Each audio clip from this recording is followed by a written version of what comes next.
So for today, we're going to practice some stuff with the ankles and then get into some standing poses.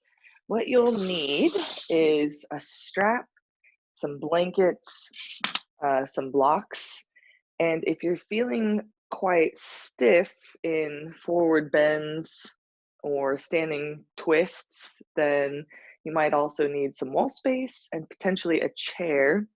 At some point in time, I want to do a class that does involve a little bit more chair yoga, and I'm it's not very common prop, so perhaps after class we could talk and I could touch base with everyone individually and see what you guys have at home that might be able to substitute for a chair. It's not necessary, but working with the chair can be very, very fun.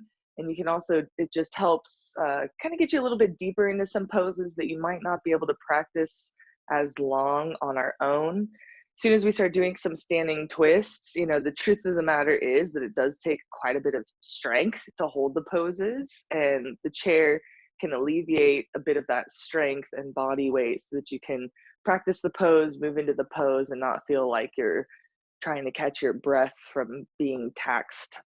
So we can talk about that more after class, but overall, you might need some wall space if you're feeling pretty stiff or maybe a little fatigued today. But we can cross that bridge once we get there in class. So thank you all for being here. Again, you're going to need strap, blocks, some blankets, and wall space at a very minimum. Let's go ahead and get started. We'll start sitting with the legs crossed in swastikasana. This is peaceful pose. And the difference with this cross-legged posture is that the heels and the feet line up a little bit more underneath the thighs. And you'll see that your shins and calves are crossed more in the middle of that part of the leg rather than the ankle. So swastikasana. Go ahead and take your hands alongside your hips. And as you bring your fingertips to the blanket stack or bolster, bend the elbows to the wall behind you. Take a nice deep inhale and exhale. And as you inhale, start to lift the upper outer corners of the chest, lifting the front of the armpits up. But as you exhale, try to soften the tops of the shoulders. Notice if there's any tension holding on at the tops of the shoulders and near the neck. And see if you can keep that lift of the front of the chest while the tops of the shoulders soften and drop. And you can even take your thumbs and place them underneath your armpits. And as you lift that front of the armpits up now with your thumbs, it might be a little bit easier to soften the tops of the shoulders since you have some resistance to create that feeling against. As you take a smooth, steady inhale and a smooth, steady exhale, try and keep that lift of the chest up while you bring your hands together in Namaskar, prayer pose. There is this work of the chest, of the torso, and the trunk in its entirety to lift up so that the spine becomes long, the side waists become long. And then separately, there's this drawing of the shoulder blades onto the back of the body. There's these triangular-like bone-shaped or bone structures on the upper back where the shoulders connect to the shoulder blades. And as those draw into the spine, what you're going to most likely feel is a little bit more muscular effort in the upper back, but there's also this stretching, spreading, broadening sensation from the very center of your chest, across the collarbones, and out to the shoulders. As you gently lengthen your inhale and exhale, let go of any tension that might be held in the face or the eyes. Start to use this time to draw your awareness into your body and into your breath. We'll start class today by chanting 3 ohms together as a group, or you're welcome to just sit back and listen. Let's start with an inhale.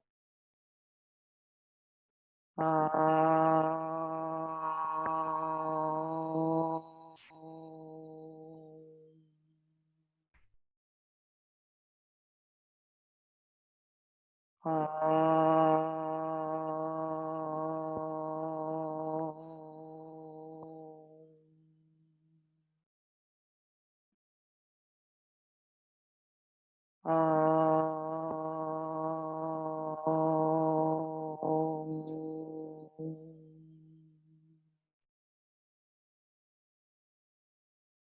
if any unnecessary tension started to rise in the face or the neck. As you soften your thighs towards the floor, letting go of any gripping that might be held in the inner thigh. Keep the chest lifted. At the end of your next exhale, bring your chin down and forward, surrendering the head to the heart, intellect to intuition. And release the hands to the thighs.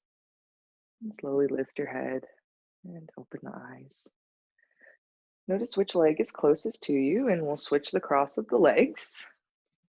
Still in swastikasana, peaceful pose here. And then we'll move into parvatasana, little mountain pose. So we can do this together. As we lace the fingers together, press the palms away, try to straighten the arms. Now, if you feel any pain or tenderness, specifically sharp pain or tenderness, then you'll stop taking the arms up and overhead. But if you feel comfortable doing so, you can start to raise the arms till they're up and overhead. And try to keep the arms straight here. And bend your elbows out to the sides, and with your hands on the top of your head, notice what's happening in the shoulders. Now we've eliminated a certain aspect of muscularity since we're resting the hands on the head. So see if you can establish a frame. There's this lift in the front of the armpit, in the torso. Let's see if you can pull the shoulders down the spine, drawing those shoulder blades down the spine. Now try to keep that frame, keep that muscularity as you slowly straighten the arms. So now as we come into this, you might notice that the arms don't straighten completely, but what does it take for you to keep that resistance of the shoulder blades moving down the back as you keep the arms straight, or attempt to get the arms straight? And then bring the hands down. Notice which pinky is on the loose end, and we'll switch the grasp of the fingers and press the palms away. Taking the arms up and overhead, using this first stretch of the arms to observe what our natural habits are in the shoulders. And then as you bring the hands down to the top of the head, draw the shoulders down the spine. Notice that there's still this lift in the chest, lift in the front of the armpit up. And you'll slowly straighten the arms. They might not straighten all the way, but just observe what's necessary to keep this action in the shoulder blades. A lift of the chest and the draw of the shoulder blades down the spine as the arms straighten. Taking a nice deep inhale and exhale, let go of any tension in the face. Start to press the thighs down as you lift the chest up.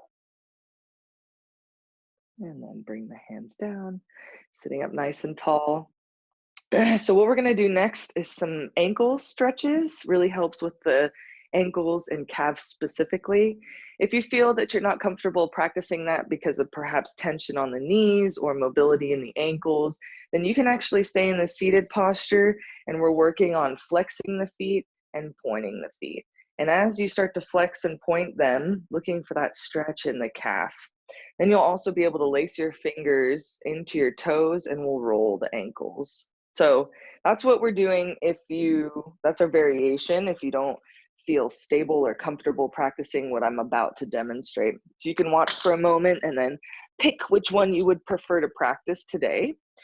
So when I kneel, sometimes if I have too much weight on my knees feel a little uncomfortable. So I have a blanket that I'm going to kneel on. My feet are behind me, and I'm going to start with my toes curled under here. And just sitting back, this is a nice calf stretch as well, but we're going to add to the practice. So I'm going to take my strap.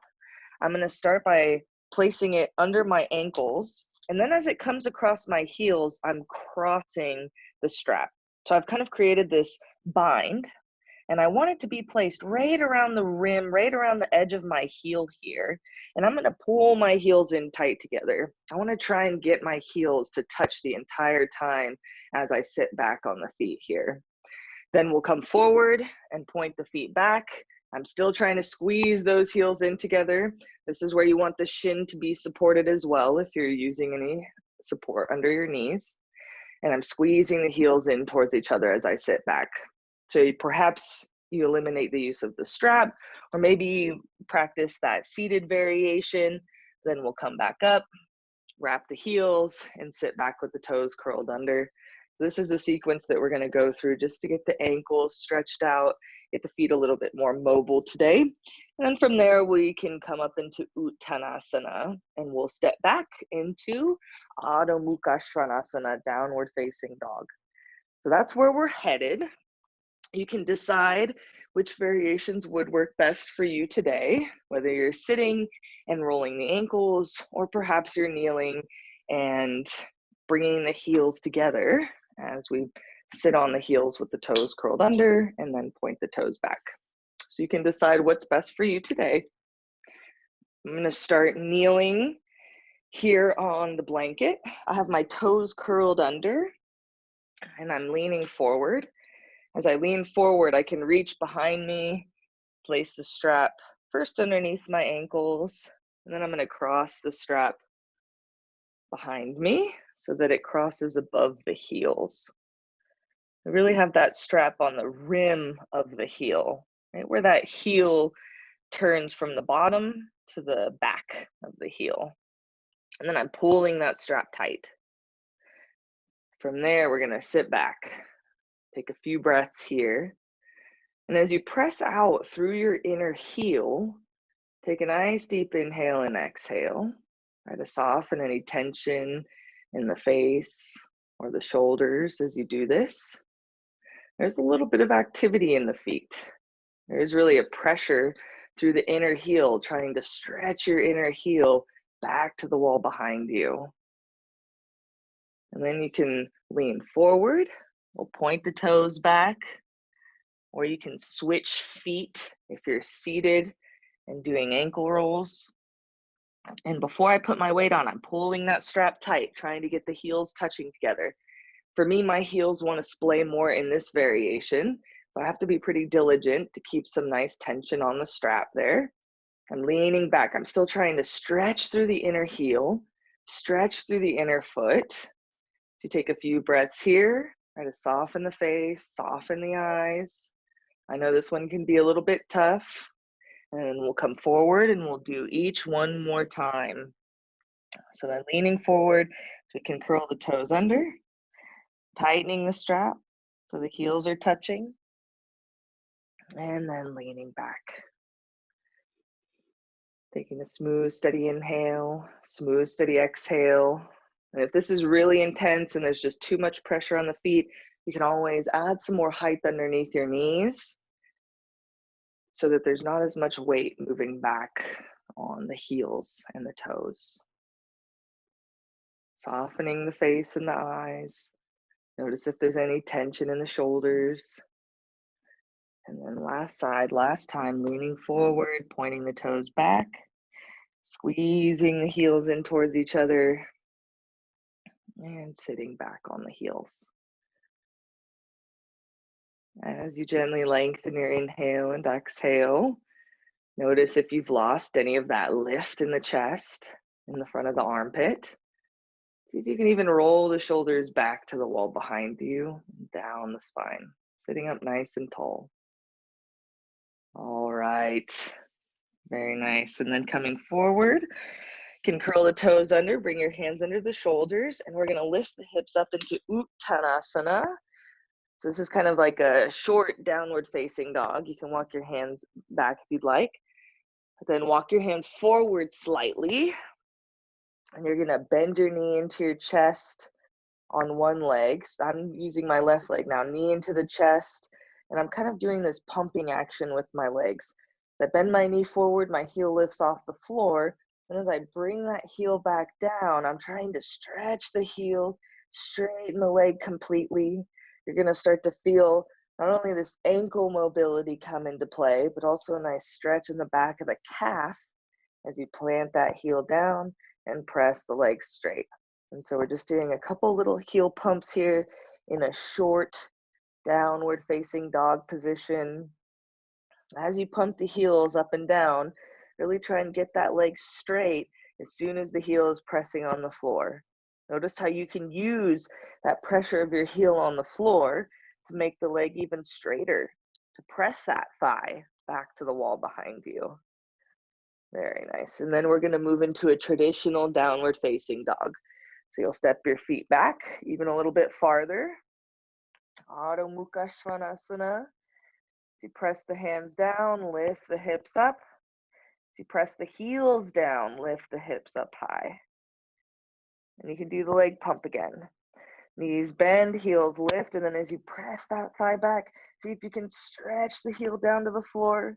Sometimes it helps when you're not doing it to both legs at the same time. If you can get one on its own. And then try to straighten the legs, pressing the thighs back, heels draw down to the floor. Try to use that pressure of the heels moving down to lift the hips up towards the ceiling.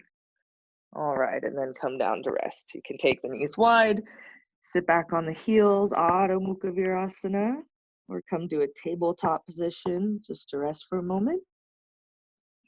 And then you'll press yourself up. So we're going to move into some standing poses.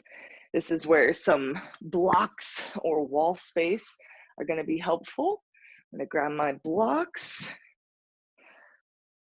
And then we're going to practice with a strap jacket today. So I know some of you are familiar with this, some of you might not be. So I'm going to walk you through how to set up a strap jacket. So to start, I have my strap and I'm going to place it around my upper back. So it starts on the back of my body here. Then as I pull these straps forward, I'm lifting them up and they're going up this front of the armpit. Kind of like I was saying that I mentioned a term, lifting the front of the armpit, or concept, lifting the front of the armpit. It's kind of what this strap jacket is doing. So it starts on the back of my body, comes around the front of my armpit, and then I toss it over the back of my shoulder. Now, ultimately, I want this to be laced underneath the strap that goes across my upper back. So you can either have someone at home help you do this, or you'll reach one hand behind you and you can kind of start to weave that strap in and underneath. So now I have a little bit of tension, pulling my shoulders back, getting that lift of the front of the armpit up. Now my strap's a little bit short, but some of you might be able to actually bring it around the front of your body and fasten it in some way here. But if not, you can just use your hands, give a little pull. Since mine's shorter, I'm just using this moment now to build a little impression. We're going to practice some standing poses with this. I'm going to shift my camera a little bit. And we'll have this strap jacket on to be a nice reminder of what the shoulders should be doing while we practice a little bit with the legs and the hips. Should go. Next time I'm going to bring a longer strap. So just again, just really recap, if you were grabbing your props before we got started, I have it across my upper back, comes forward under my armpits, and then I lift it up the front of the armpits and toss it back. Then I've laced the straps that go over the top of my shoulders. I've laced them underneath that strap that's across my upper back. And then you can start to pull those tail ends down to the floor. Notice how that gives this nice structure in the shoulders here. So this is great if you're sitting a lot or you feel some tension in the upper back and the neck. This is some nice support to help with that. All right, we got our strap jackets on. So now we're going to move into some standing poses, specifically Parsvottanasana. You can practice this at a wall as well. You're welcome to watch for a moment and I'll demonstrate where we're headed, since we're going to practice a few poses at one time. So I'm going to start in Uttanasana, bending forward, and I'm going to step my left leg back, right foot forward here. And I'm going to have you lift your heel or lift your toes off the floor. So the heel plants down, getting a little bit more of that stretch in the back of the leg, back of the calf. And then we're going to move into a standing twist. So I'm going to Plant my foot down. I'm going to shift one of my blocks in line with my ankle. You can have your hand on the inside of the ankle or the outside of the ankle, and we're going to move into a twist. It's a little bit more stable to have the hand on the inner ankle. It's a traditional pose with the hand on the outside of the ankle and helps propel the chest around a little bit more. So we'll move into this standing twist to start, and then we'll come back to center, walk the blocks forward, and we're trying to stretch the arms and side waists long as we take that hip of the front leg back to the wall behind us. And then we'll bring the blocks back, can step that back foot forward, and we'll do the other side. So that's the sequence. We're starting in Parsvottanasana, doing Parivrita Trikonasana rather, and then coming back to center, and we'll walk the blocks forward, getting a nice length in the side waists. Okay, so let's go ahead and do this together. Can start in Tadasana and bend forward, hands on the blocks. Go ahead and take your left foot back, right foot forward. The inner edge of your right foot will draw a line and bisect the arch of your left foot. Notice how the right toes are pointing straight forward, but those back toes, the left toes, are just angled slightly. So they're essentially pointing towards the upper outer corner of your mat. So you take a few breaths here. Notice what's happening with the strap jacket. You might feel like there's a little bit of tension, the shoulders pulling forward. See if you can draw the shoulders back, really create that frame and that form that the strap jacket helps encourage. Now lift your right toes off the floor. And as you press into your right heel, you can bend your right knee for a moment. Now this alleviates a lot of that tension in the back of the calf and the hamstring. And with that knee bent, with the toes lifted, see if you can hook your outer right hip towards the wall behind you. Now keeping that right hip hooking away, try to straighten the leg. Lift the chest forward. So what you should feel is though that, yes, the calf and the hamstring are going to be stretching quite significantly, but overall we want some space in that right side of the trunk.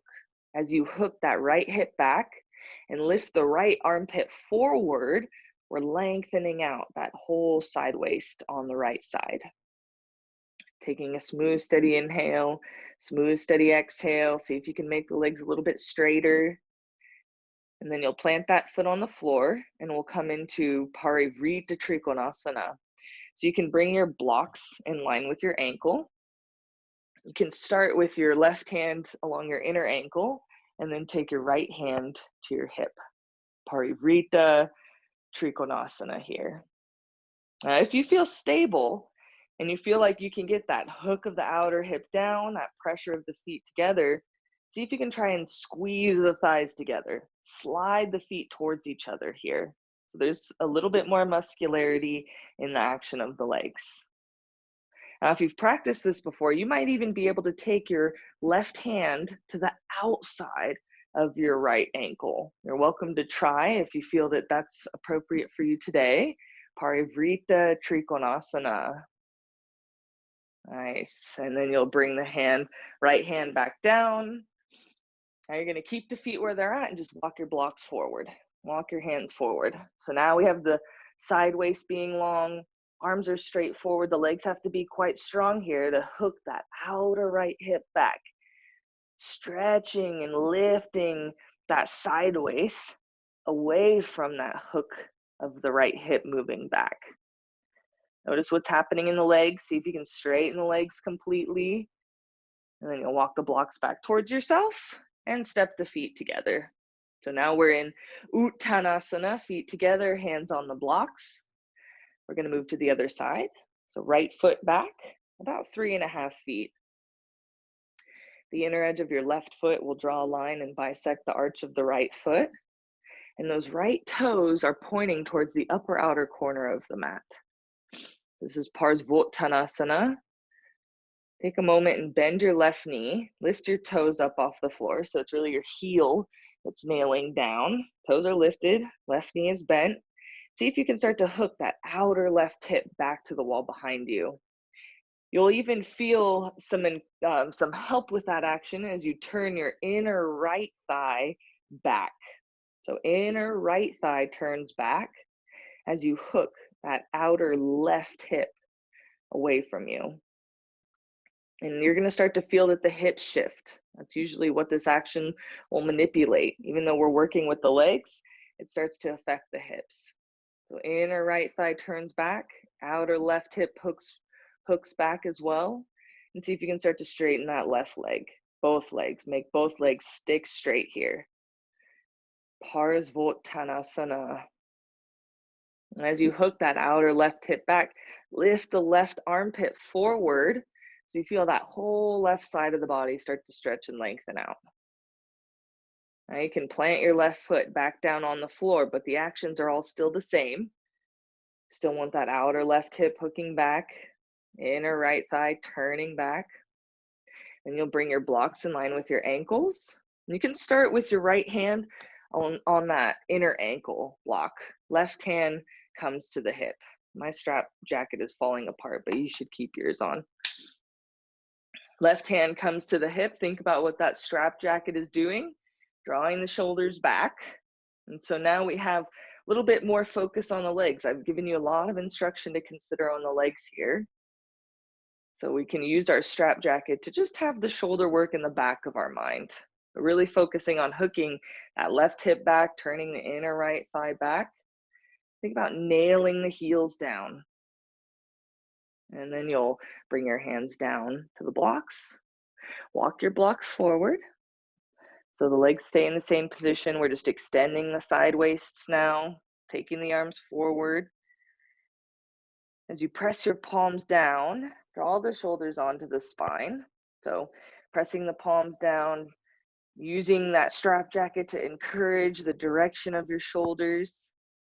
But as you press your left heel into the ground, take your left hip back, left outer hip hooks back, and see if you can create some nice length in that left side waist. Very nice. And then bring the blocks back towards yourself. Parsvottanasana into Uttanasana. Intense stretch pose. And then you can come up to stand. So I'm going to demonstrate where we're headed next because we're just going to kind of add on to what we're doing already. My strap jacket fell off because it was a little too short, so I wasn't able to fasten it. But you can keep your strap jacket on if you felt it was beneficial. If you notice that it's bothering you or causing any tension in the front of the arms, then you can go ahead and take it off. We're going to move into a little bit of a deeper standing twist. So we'll start just like we've been practicing, coming from Uttanasana into Parsvottanasana into Parivrita Trikonasana. However, from here, we're going to bend that front knee, lift the back heel, and I'm actually going to slide my back foot away from me so that now I have this bend on my front knee. Essentially, I'm looking for it to be close to a 90-degree angle. So thigh is parallel to the floor, heel is underneath the knee, and now we're moving into Parivrita Parshvakonasana. So I'm still twisting here. Some of you will even be ready to hook that arm to the outer thigh. And this is where a block is really nice to bring the hand to as well. So Parivrita Parshvakonasana, we have the back heel lifted here. And then we'll come forward, straighten the legs. You can pull that front foot back a little bit for balance, just to shift your center of gravity. And then back foot comes forward. So we're just adding another pose to the sequence we just practiced and coming out a little bit differently. All righty.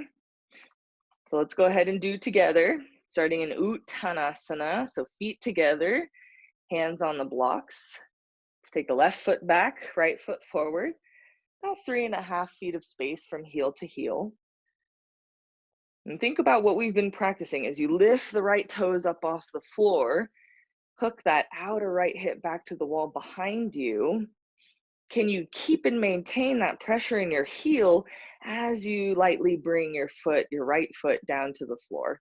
So really trying to pin that pressure on the heel, that weight on your heel. Notice how as you press onto the heel specifically and press that right thigh back to the wall behind you, it's going to start getting more straight and more straight. It will start pulling that outer right hip back with it. Now moving into Parivrita Trikonasana, so the standing twist. You can bring your blocks near your ankles. Decide if you want your hand on along the inner ankle or outer ankle, and turn the rib cage. We're turning the rib cage towards that front leg. So you should be turning the rib cage from left to right. Right hand on the hip, roll the shoulders back. Try to make the legs stick straight. Think about pressing into that right heel as you hook that right hip back to the wall behind you. Very nice. And then you're going to bring your hands forward for balance.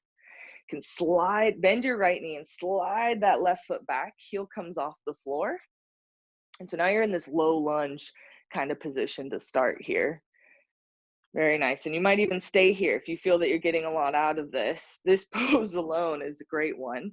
Think about scrubbing the feet towards each other. Notice if your weight is still in that right heel. Can you get that weight in your right heel as you hook that right hip back behind you? And then we twist. You can either take your right hand to your hip and twist from here, or some of you guys are ready to hook that left arm across that right thigh. You can lower the block on the outer ankle here for Parivrita Parshvakonasana. Try to straighten the left leg, that back leg as you twist. Now the breath has to move into the upper outer corners of the chest. And then untwist, hands forward. You can straighten the legs just to get some openness in the back of the thigh and the calf. And then you'll take your right foot back slightly, left foot forward, and we're back in Uttanasana. All right, good job. So one more time, last side, last time. You're gonna start with your left foot forward, right foot back. Try to keep the pressure in your left heel. You can even lift your left toes if that's helpful for you to build that impression. And as you straighten the left leg, notice how that outer left hip, notice where it's falling. Is it falling off to the side? Is it maybe not doing anything and seems quite dull? And if so, see if you can scrub the feet towards each other. It's almost like you're trying to squeeze your thighs together, but you're pressing them down so much that they don't actually move. And then you'll lightly place your left foot back down on the mat, but really try to keep that pressure in your heel. Try to keep that scrubbing of the feet towards each other. And we move into Parivrita Trikonasana. So blocks come alongside the ankles, left hand to the hip, and we twist. Twisting the rib cage from right to left. Start to draw the shoulders back. Think about that strap jacket. And we still want some space from the left hip to the left armpit. We're trying to create some distance and openness on that left side of the body as we twist off to the left. Now you're going to bend your left knee, slide your right foot back. The left knee will come directly over the left heel. And eventually that left thigh will be parallel to the floor with the back leg straight. The back heels are lifted and we're in this little low lunge position here. See if you can keep your weight into your left heel. And we're going to start to twist, twisting off to the left hand to the hip. You can have the right hand along the inner ankle if that's best for you. Some of you are ready to hook that right arm to the outer left thigh. You can lower your block down into Parivrita Parshvakonasana. Think about pressing into the left heel, scrubbing the feet towards each other. And on a deep exhale, turn the rib cage. Some of you can look up to the ceiling. Shoulders away from the ears. And then unravel, back to center.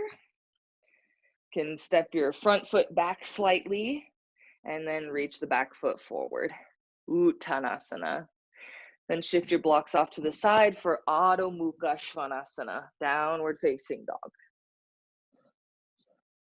This is a little bit more of a recovery, downward facing dog. So whatever points seem to stand out to you today, stick with you in your practice today. Go ahead and reflect on them here. Gently lengthen your inhale and exhale. Observe your breath. Observe your body. And then you'll step the feet forward, Uttanasana, and hands on the hips, and we'll come up to stand. Awesome. So we're gonna practice a little bit of arm work, shoulder work in a Pincha Mayurasana prep. I've been really loving this pose recently. I mean, in general, I really adore this pose, forearm balance, Pincha Mayurasana. And for me, it just really helped understand what's happening in the shoulders, specifically for Shirshasana and headstand. So our intention is to prepare for headstand Shirshasana, but we're gonna do a little arm work here with some blocks for Pincha Mayurasana, peacock feather pose. So I like to use the blocks, and this just creates some space between the palms since we're gonna place the palms on the sides of the blocks. We want that block distance to be the width of the shoulders. I had one of my mentors point out to me that I needed a little bit more space since I do have broader shoulders. So what I've been doing is I have one block going lengthwise that's quite long. That's usually what we use between the palms. But then I added a little bit of block at the tail end of that. So when I hold the block for Pincha Mayurasana, I hold them like this. And I appreciate having that extra space because just like we felt with the strap jacket on, we want to get this lift of the armpit up, roll of the shoulders back. So similar concept. You're welcome to continue practicing with your strap jacket on for this, since it's exactly what we're trying to create and muscularly encourage on our own and in our own practice. So I'll demonstrate really quickly just on where we're headed, and then we can practice together. If you go upside down in this pose, you're absolutely welcome to practice going into the inversion of forearm balance. We're gonna do it 2 times. So the first time we'll keep the feet on the floor, really just work on getting the frame of what's happening in the shoulders. The second time, if you wanna go up, you can kick up into forearm balance. Usually we use the wall to kick up into, so you're gonna need some wall space if that's where your practice is today. So I'll demonstrate and then we'll do together.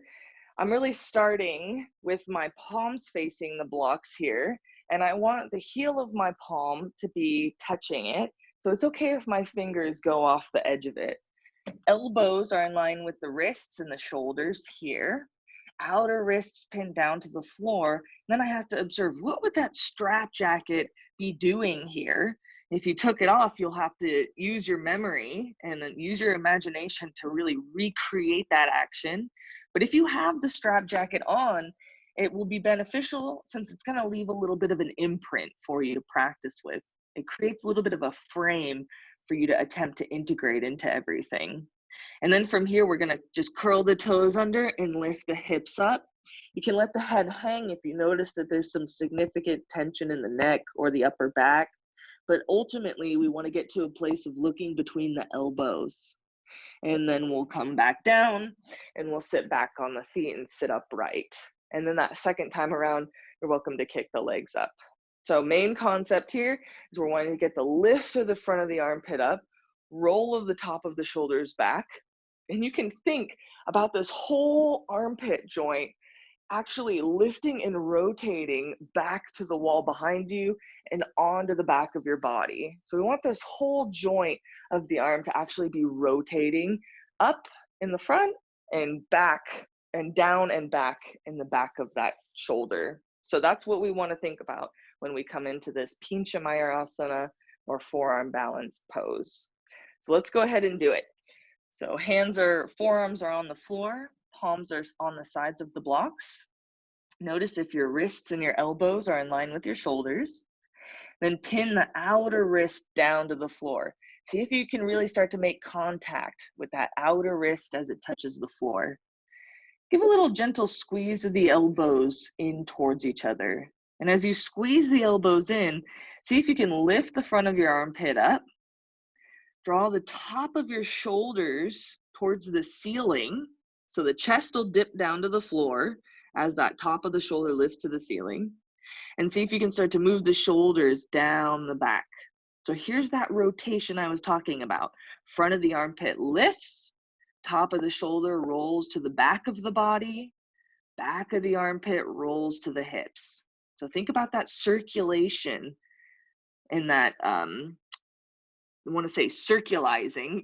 I don't even think that's a word, but we want to start to create that circle-like action in the shoulder joint.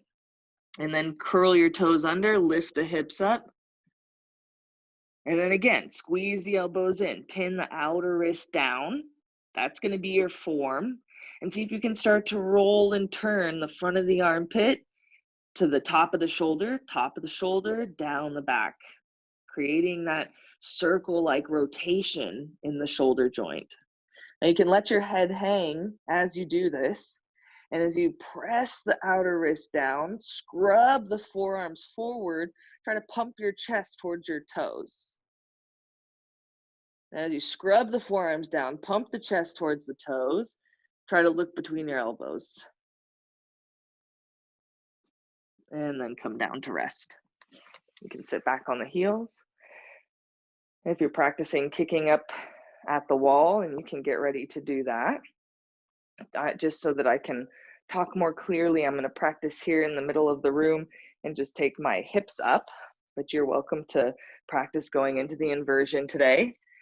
We're going to do one more time with this setup, squeezing the blocks between the palms, pressing the outer wrists down.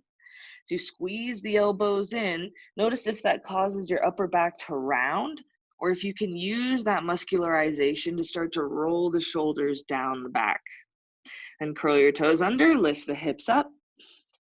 There's this scrubbing of the forearms forward, like away from you, towards where your fingers are pointed. But as you press the forearms down, they're not moving when you scrub forward. Instead, as you press the forearms down, scrub the forearms forward, the chest starts to pump towards the toes. And see if you can get this rotation in your shoulder as you pump the chest towards the floor, chest towards the toes. Some of you are ready to look towards the floor. If you're going up into the inversion, you can kick one leg up at a time. Really find that pin of the outer wrist down. Notice how your weight can spread across that whole forearm bone with a little bit more evenness, rather than just being on the elbow. See if you can really use that work of the wrist pinning down to help even out that stability, to help even out that muscular effort in the forearm. So take a few breaths here, try to soften any unnecessary tension in the face or the eyes. And then you can bring the legs down if you haven't already and come up to sit. Taking a nice deep inhale and exhale. If you're in the inversion, you can come down, because now we're going to set up for Shirshasana, for headstand. You're welcome to continue practicing that version of forearm balance, Pincha Mayurasana, if you felt that was best for you. But in Shirshasana, we're actually not going to use any props other than the wall and our mat, and a blanket. So we're going to have a blanket underneath the head. So you'll have a blanket. I call this shelf fold. So I'll open it up from shelf fold and then fold it in half lengthwise. This is a nice, long, thinner, I mean, it's not thinner as in height, but it's thinner as in width. So it sticks between your hands and your elbows a little bit easier. I'm gonna grab a different blanket. So unfolding it once from shelf fold, then folding it in half lengthwise. And I'm going to show, before I go against the wall, I'm going to show how we're using this prop here in this position, so you can hopefully see my arms a little bit better before I go against the wall. So in Shirshasana, in the traditional headstand, I have my fingers laced together. There's a little bit of space between my wrists because that's where my head's going to go. I'm going to bring my arms to the floor, and I really want this blanket to kind of be on the tops of my wrists so that my arms aren't on top of the blanket. So I do have to move the blanket here, lacing the fingers together, elbows are underneath the shoulders, and now everything is the same that we were practicing in Pincha Mayurasana. I'm thinking about pinning the outer wrist down, squeezing the elbows together, getting that lift of the front of the armpit up as I roll the shoulders back. Now to come up, and you can practice this without going into the inversion, but you can practice lifting the hips up, looking between the elbows, and then eventually we start to drop the head. The crown of the head, I'm adjusting my hair, the crown of the head comes down to the floor right where my palm is. So it's kind of like you're holding an orange. And then you can walk the feet in, and eventually we lift the legs up. So if you're practicing in the center of the room, you can pop the legs up here into this egg-like position and start to unfold. Or you can practice at the wall so that you can kick one leg up at a time. So whatever you feel is most stable for you here in Shirshasana. But I'm still using that pin of the outer wrist down, squeeze to the elbows, trying to feel that my weight is a little bit more even on the forearms, as opposed to weighing heavier on one side or the other. And then we'll hang out there for a few breaths before coming down, and then we'll rest the head. As we come out of Shirshasana, in a Shirshasana practice, we want the head below the heart, or just in a little bit more of a restful position because of what it does for the brain and the nervous system. It seems to be a little bit more energizing. Sometimes that can cause aggravation if not practiced properly. So that's where we're headed. Shirshasana with a blanket underneath the head. So you can practice in the center of the room. You can just lift the hips, or you can take your legs up into the traditional pose. So let's go ahead and do this together. So you'll start with the knees a little bit wider so that you can have the blanket between them. And then you'll bring your hands and arms underneath that blanket. Lace the fingers together. And you're gonna have a little space between the wrists. Walk your elbows in so that they are indeed underneath the shoulders. Now, before you come up, pin the outer wrist down just as much as the elbow weighs down. And this for me is kind of difficult to do, but just even attempting to shift that weight and shift that effort can be helpful for your headstand. Whenever you're ready, curl the toes under, lift the hips up. As you turn in that shoulder joint, lifting the front of the armpit so that the top of the shoulder starts to roll to the back of the body. Now, all my instructions might get a little more confusing because we're upside down. But remember what we practiced with the strap jacket. Remember the sensations that you felt there. If you're going upside down, place the head between the hands. You should have that head on the blanket. And walk the toes in. You can kick the legs up if you're at the wall, or start to come up through that egg position, knees to the ceiling, and straighten the legs if you're coming up in the center of the room. Squeeze the elbows in, pin the outer wrist down. Notice how your weight is resting on the forearms. If you can, just observe what the shoulders are doing here. So you press the wrists, press the forearms down. You can start to lift the shoulders away from the ears, lifting the shoulders up the back. Taking a nice deep exhale, draw the belly button in towards the spine. Press and lift your heels up towards the ceiling. So you're trying to create some lightness in the upper body. And breathe, focusing on your breath. Just observe what sticks out to you in your body and in your practice today.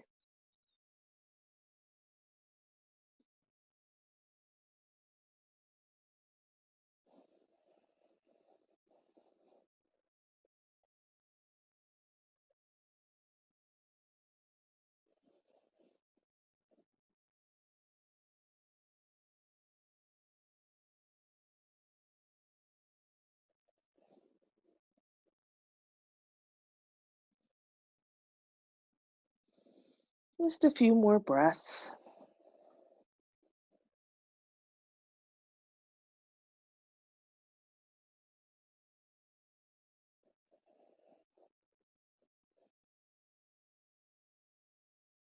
And then coming down, you can start to reverse engineer how you came up.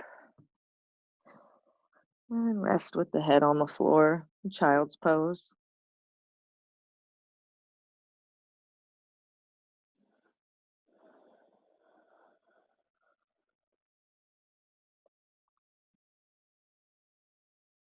And then you'll slowly press yourself up to sit. So take note of what you practiced today and just observe if it was a beneficial practice or, if you need more support.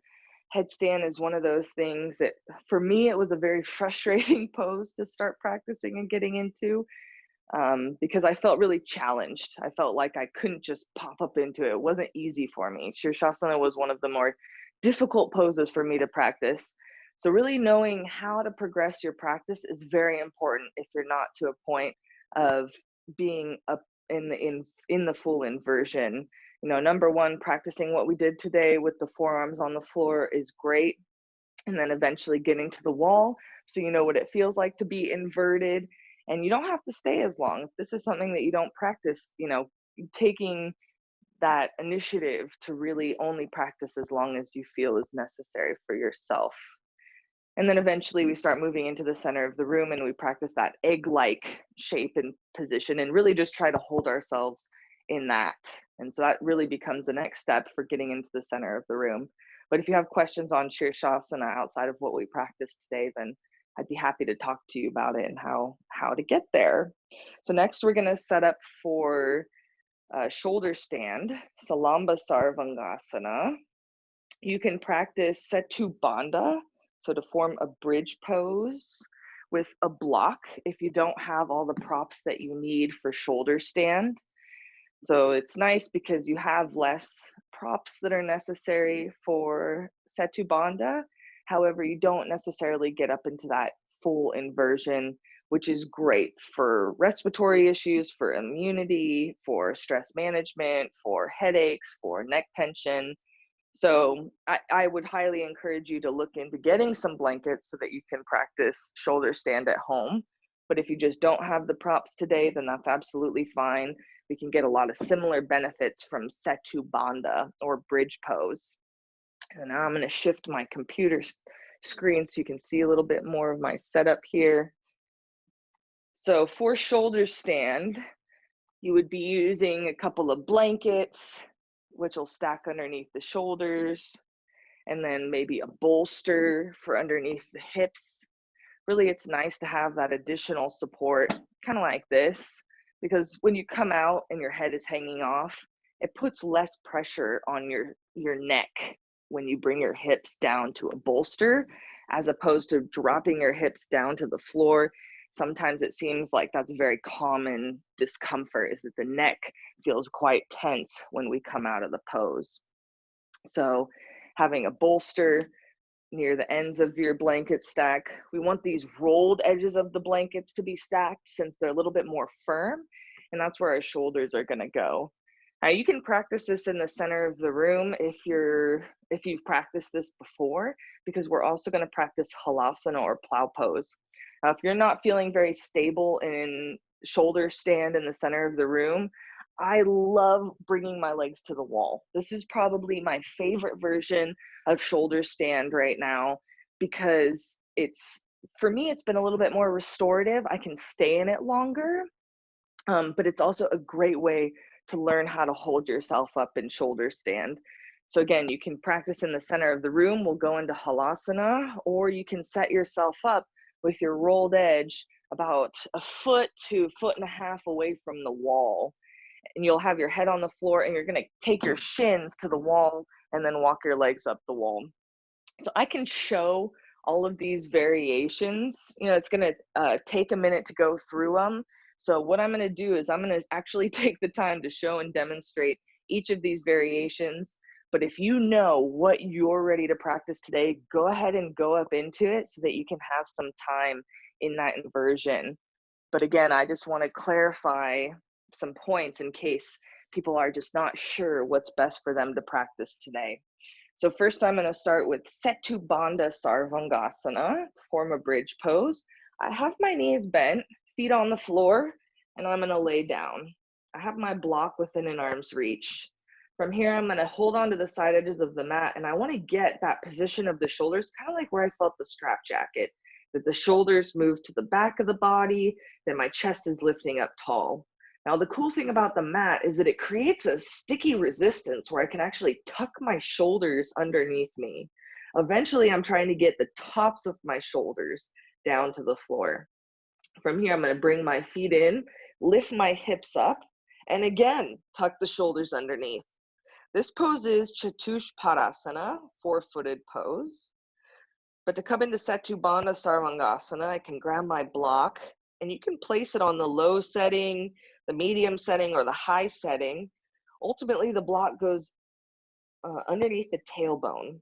You can have it in line with the spine, or for today, I have my block across the width of my hips and my pelvis, but we really want it to be underneath the tailbone. And then I'm going to straighten my legs.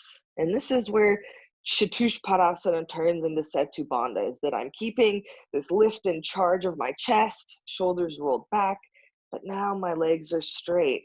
And I'm using that block to press the tailbone, press the pubic bone up while the heels move to the floor, opening up the front of the hips, opening up the abdomen.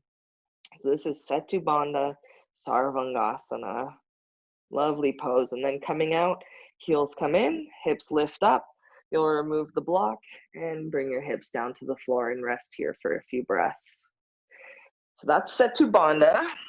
That's the more accessible variation, specifically if you're feeling uncomfortable going into an inversion or simply just don't have the props for shoulder stand.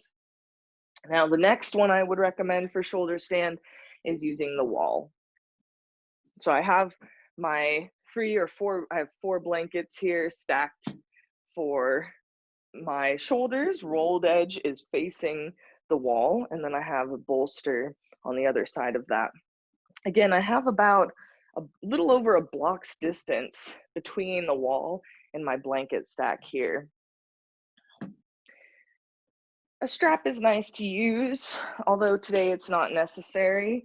Sometimes we'll strap the upper arms together, but just if this is something that you don't do regularly, you can just have it loose, since we're just going to pull the tail ends away from each other.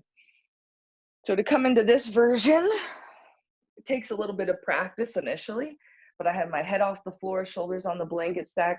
I have my strap within an arm's reach. I'm going to press my upper arms down, and just like in Setu Bandha, I'm tucking the shoulders underneath, and now I have to lift my shins to the wall. Arms stay down, hips lift up. And so this is a fun practice too. Lifting the hips up, shins to the wall. This seems to be the toughest part to getting up, but this is also how we get into the traditional shoulder stand.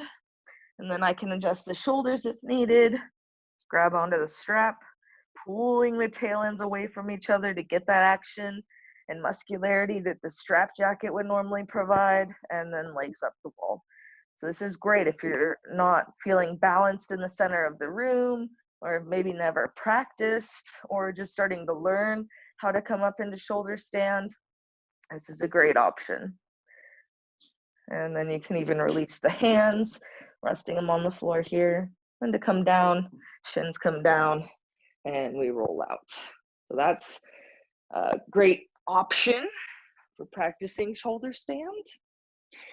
The traditional shoulder stand is where we get the benefits of halasana. So if you are already in this more traditional, you most likely are already in this more traditional setup if you've practiced Salamba Sarvangasana before. This is kind of where we ultimately want to head in our practice after time. So we start laying back, head on the floor, shoulders on the blanket stack, tuck in the shoulders underneath, and now I can come into halasana. You can always bring your feet to some blocks or even a chair if that's more comfortable, and then hands to the back and taking one leg up at a time for shoulder stand. Again, this is where we might strap the upper arms. If you've practiced that before, you can go ahead and do that. Pressing the elbows down, just like we were observing the pressure in the forearms earlier, we are observing the pressure across the upper arm, from elbow to shoulder. You take a nice deep exhale. Pubic bone moves over your nose as you press your legs back. So pubic bone moves over the chin, over the nose, but you're pressing your ankles back towards your elbows. back to the blanket stack. And then you can come into Halasana, or if you were just getting into it, you can hang out there for a few breaths. In Halasana, you can just rest the hands on the floor, softening the neck and the face. Legs are still active here, so thighs are pressing up towards the ceiling.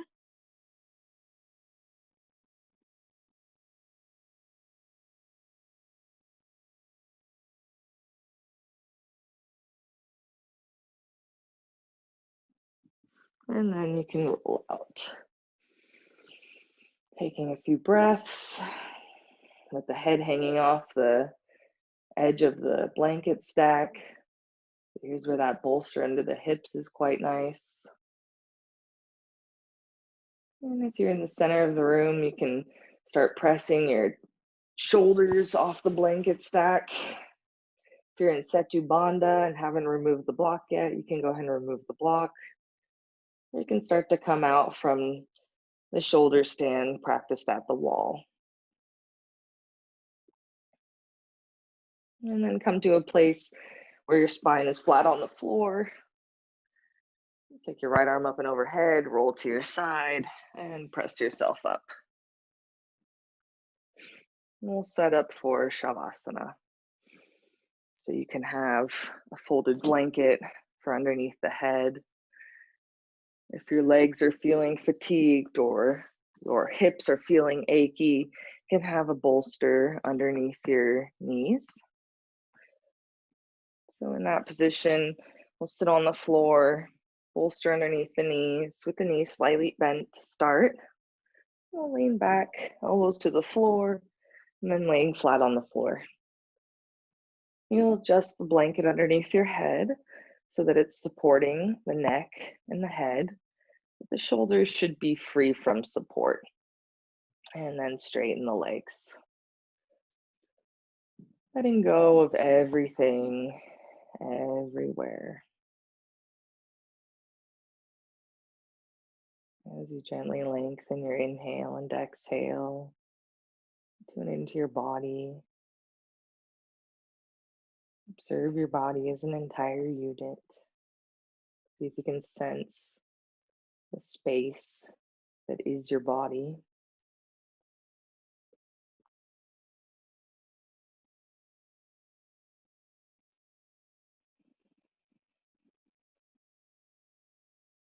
Take a nice deep inhale, deep exhale.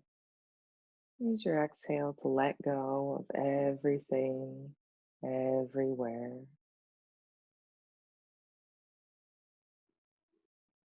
As your breath comes to its own natural, harmonious rhythm,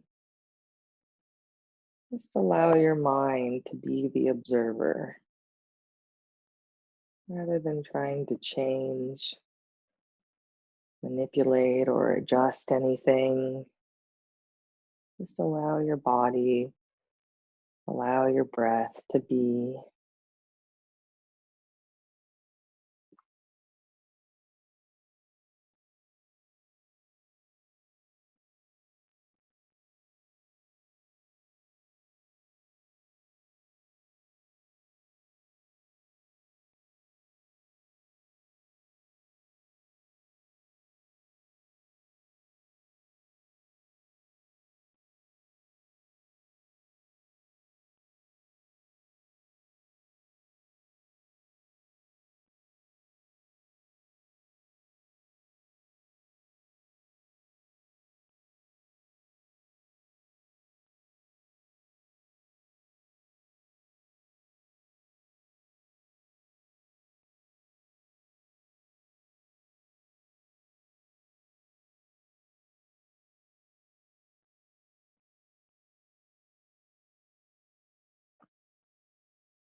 As the mind wanders, gently bring it back to your body.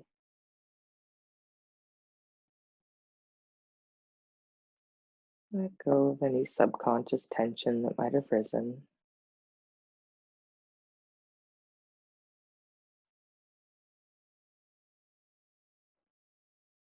And slowly place the hands on your abdomen, on your belly. Take a moment to appreciate your body for all that it's done and all that it will do. Appreciate your mind for taking the time to practice and harmonize with your body today. And acknowledge your heart, that organ in the center of your chest that's dedicated to life.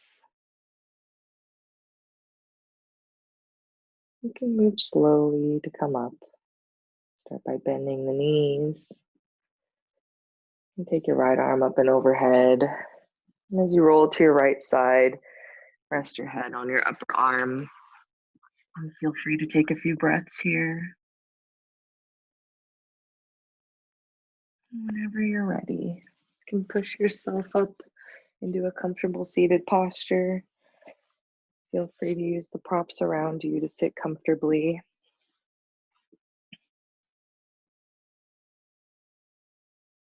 Bringing the hands together in Namaskar.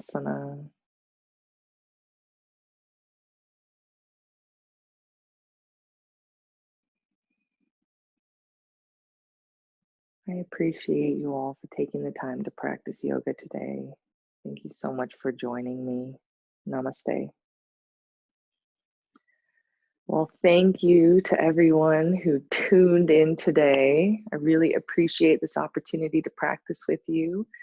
If you have any questions or comments, feel free to reach out to me either privately or in the comments, or you can shoot me an email, or we can chat after this class. But overall, I'd love to hear your experience and what your practice has been like and what you think about this virtual studio setup. So if you have to go, I hope you have a wonderful day, and I hope to see you on Saturday